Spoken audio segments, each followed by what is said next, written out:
Hello everyone! Tonight is the night in which I finally build my Keycult #1 Rev 2 TKL. Welcome to everyone joining in. CP the Brick, Shaggin' Wagon, Tired God, FitLab, and Deck Sav. Thanks guys for joining in.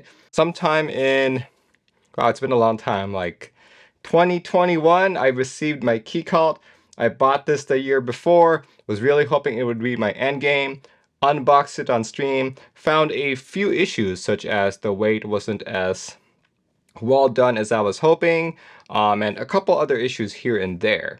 It still adhered to Keycult's quality standards, so I'm like, okay, whatever, I'll build it whenever I've got time. But unfortunately, since it took so long for the Keycult to get to me, I actually lost interest in it. I'm finally doing it tonight. And why? This is actually a combination of my build and a customer's build. The customer has the exact same board, and just to save on shipping his board to me, you figured he'd just send me his internals, the PCB, the plate, switches, and all that. Yeah, I'm building an aluminum plate Mil-Max PCB with SP Star marble soda switches topped with Canon Caps Esper. I promised the customer that I would show how the Mil-Maxes were being done, but if you've been following along, I've actually postponed this stream multiple times. So I've actually finished Mil-Maxing the entire board already. So for those of you unfamiliar with the process of Mil-Maxing, it's basically just using these Mil-Max sockets that you solder in. The best way to do them is to put them all in first, tape them down with some tape. It can be masking tape, whatever tape. Then while they're taped down, then you solder them all in. And then after you're done with that, take off the tape and take a switch, any switch will do, put them in like so, reheat, reflow the solder, and try to get it as flat as possible. That way you can get your board sounding great, looking great as well. Can you solder them with the switch in on the first solder? Yes, you absolutely can, but in my experience, sometimes you tend to overflow the solder, so you end up soldering the switch to the Mil-Max to the PCB, and that is very hard to undo. So I just finished lubing some stabs.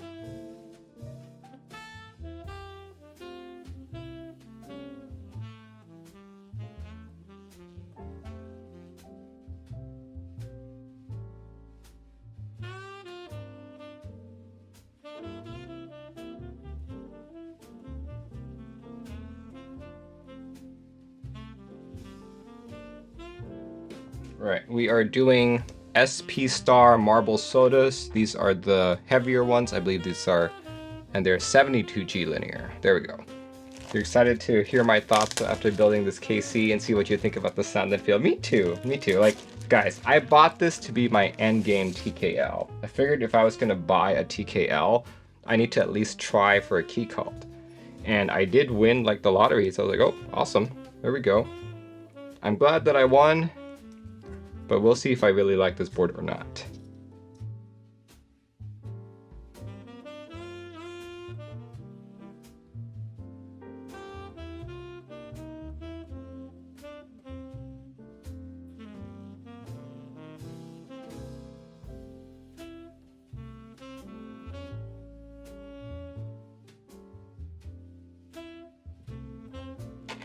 What's switch chatter? Switch chatter is, for example, you press your key once, but it outputs like 10 times. And that's usually when maybe the leaves are too close together. So it registers twice when you press it.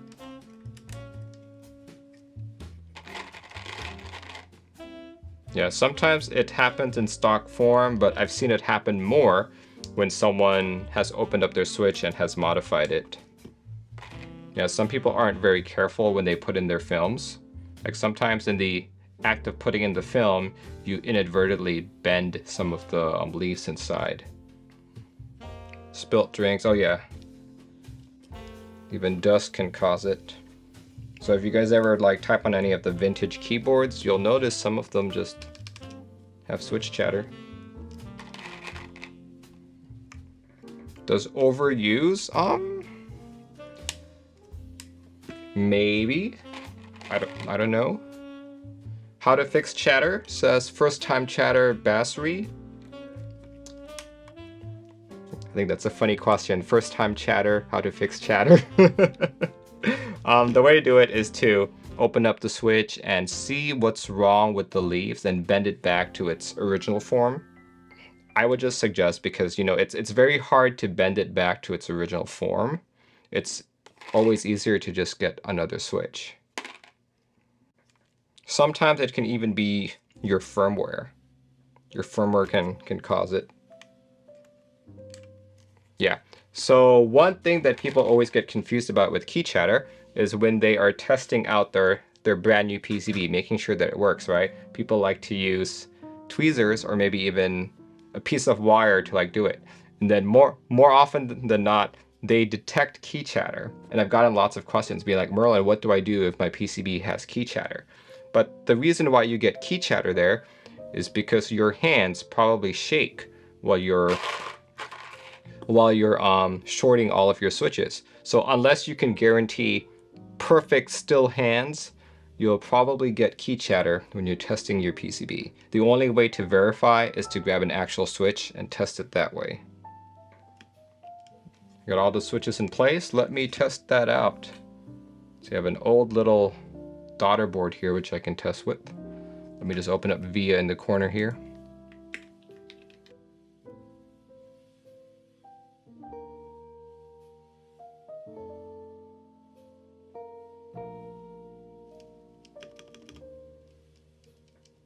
Everything's good. Perfect. Okay, we're good. We can actually pull out the chassis now. Any advice for overlubed tactile switches? Try and clean off as much as you can. Use like a Q-tip, use a piece of napkin or so. But like my suggestion for key chatter, it's always best to just completely replace it.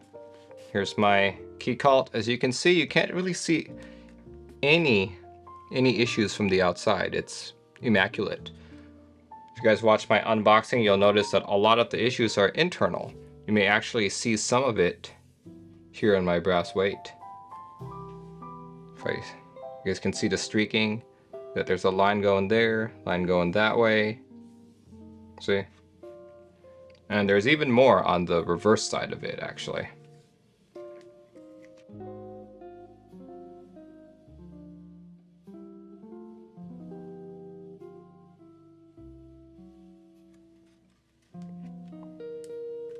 Hard to justify that $600 price point for you. Yeah, absolutely. Imagine buying it aftermarket, right? It's even worse. There we go. Okay. Now you can see some of the dirt on the brass there.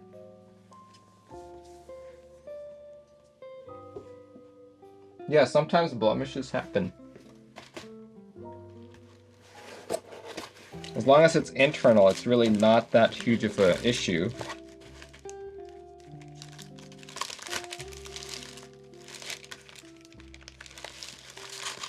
See, here's my PCB.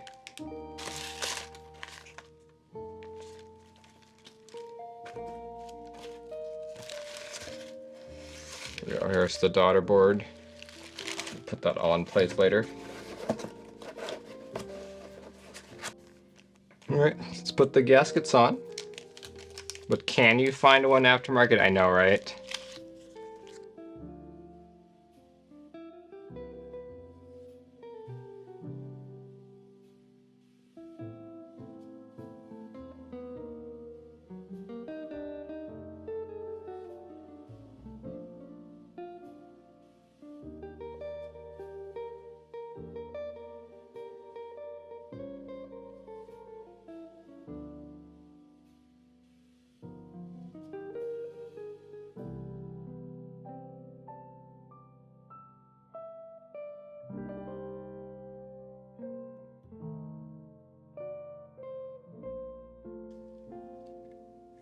I remember how difficult it was to lift it.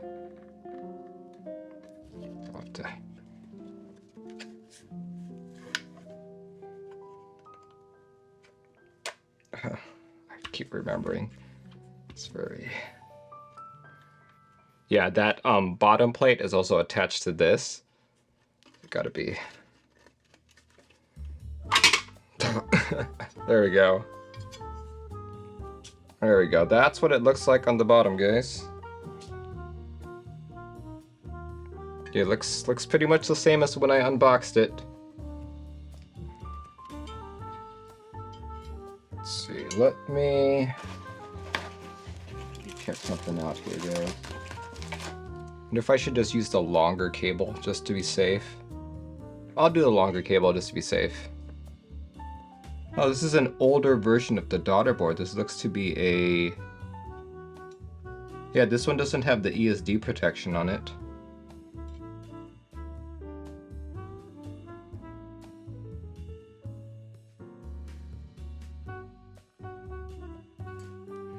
Okay, let's see how we can put this all together. Let's feed the daughter board cable through first, like so.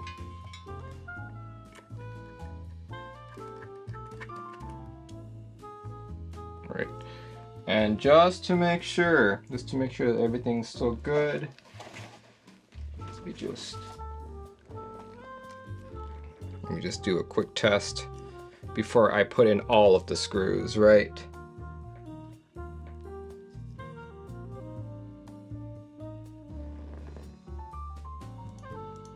Does it type? Yep, it types. Okay, good. Let's do gaskets for the top now. Gaskets for the top. And if I remember correctly, it's the smaller gaskets on the side, the longer ones in the middle.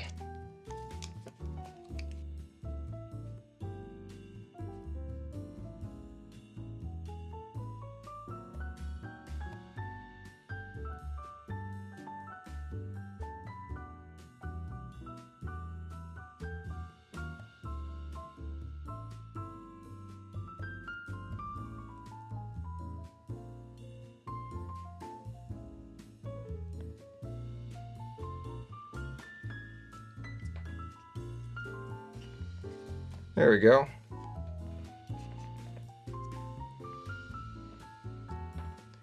I'm going to argue that if I don't like the board, it's probably because of the switches, you know?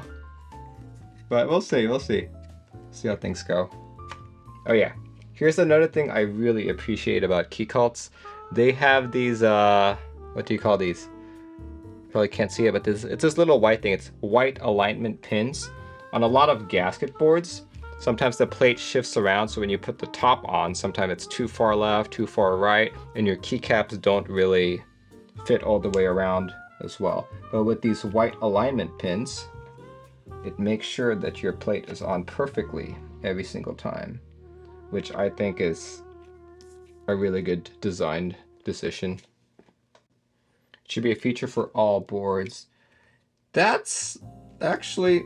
like that's actually something I've wondered about, like why don't more people do it? Like maybe it's a CNC time issue. I don't know. 10 hours later, still trying to put the alignment pins on. I got at least 2 out of the 4 of them in, so shouldn't be too bad. But you could not get the pins into your brass plate either. Okay, good. I'm glad I'm not the only one. Okay, yeah, I will just try my best to align it better.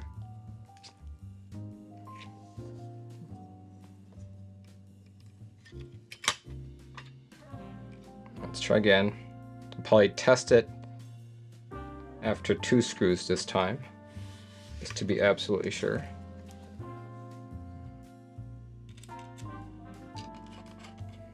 I know, right? Sometimes it can be really scary, especially if it's a very expensive board like a Keycult. Okay, let's test the board one more time, just to make sure we're not screwing anything up. Maybe I'm a little bit overtly cautious, but it's still working. Okay. Put the rest of them in. Alright, we're almost done here, guys. The end is nigh.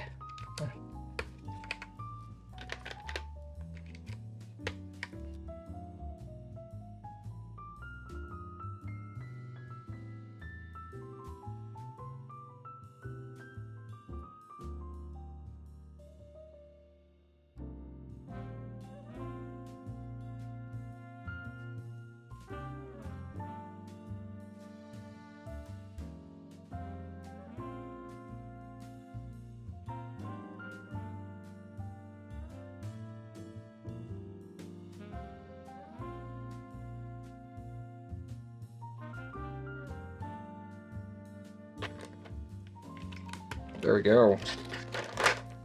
That is a very nice looking board, if I say so myself. Wow, that looks really good. Looks very beautiful to me, guys. Wow, very nice. You have to polish that weight a little bit, but it looks immaculate. All right, let's do an actual typing test. Okay, music has been paused. Let's see how this guy sounds. Once again, this is using an aluminum plate, SP Star, what was it called? Marble Soda. This is the 72G minty variant. What else can I say? No foams, no nothing, using Canon Caps Esper.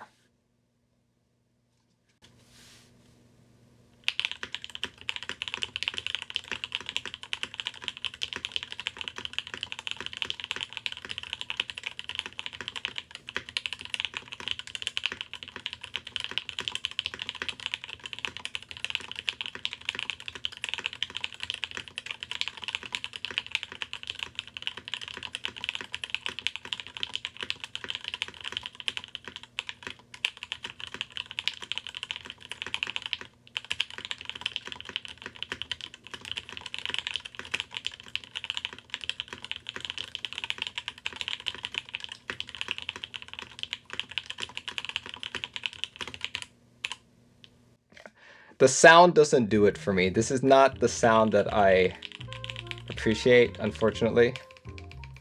Like, I'm not gonna say it sounds bad because it doesn't sound bad. It's just not the sound for me. Yeah, I don't, this, like, it sounds fine, but I'm really not digging it. In terms of feel though, this feels great. It's actually probably one of the nicer feeling TKLs that I have right now. So love how it feels. I'd say this, like you guys know that I really like my vertex angle.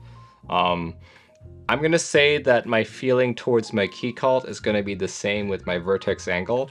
Not happy with the way it sounds. Sound profile is not my deal, but I'm pretty happy with how they feel.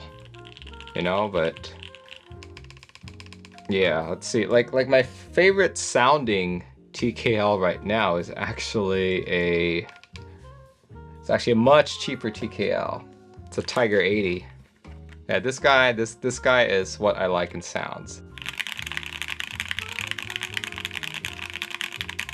But yeah, not too happy with the sound, but really like the feel.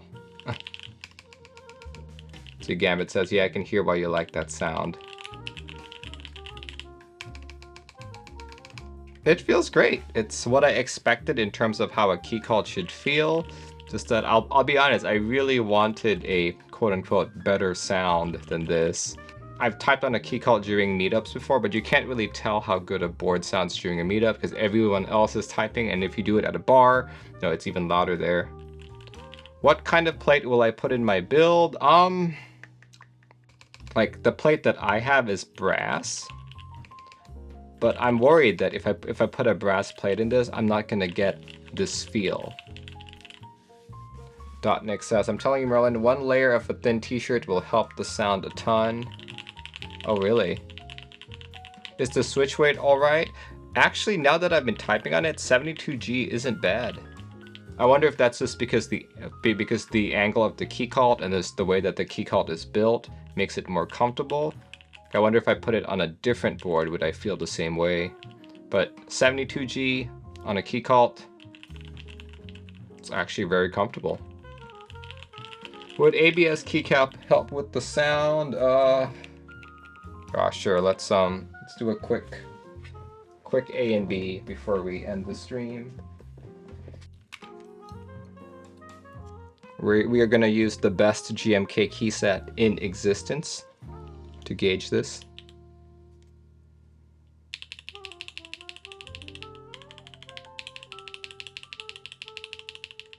Actually, I'm going to say that sounds better. The ABS makes it sound clackier. Okay, yeah, that's a much better sound.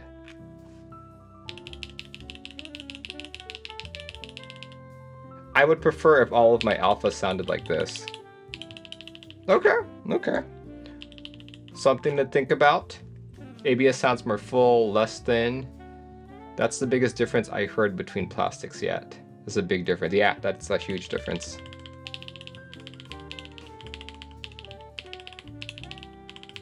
Something for me to consider, but I do want to give PBT a fair chance on this, just because you guys know how I feel about PBT. I feel like if I put an ABS set on it, it's not going to make me want to type on it. So let me just do one more typing test for you guys, and then I'll give my thoughts. Though you've probably already heard my thoughts. In terms of sound, do you prefer PBT over ABS? That's a hard question, because as we just discovered, PBT and ABS sound different on the boards, right? It really depends on the board that you're using it in. There we go.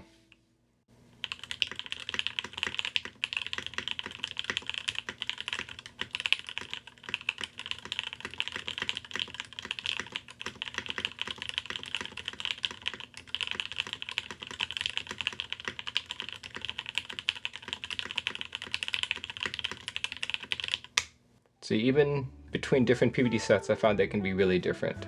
So am I keeping it? Hard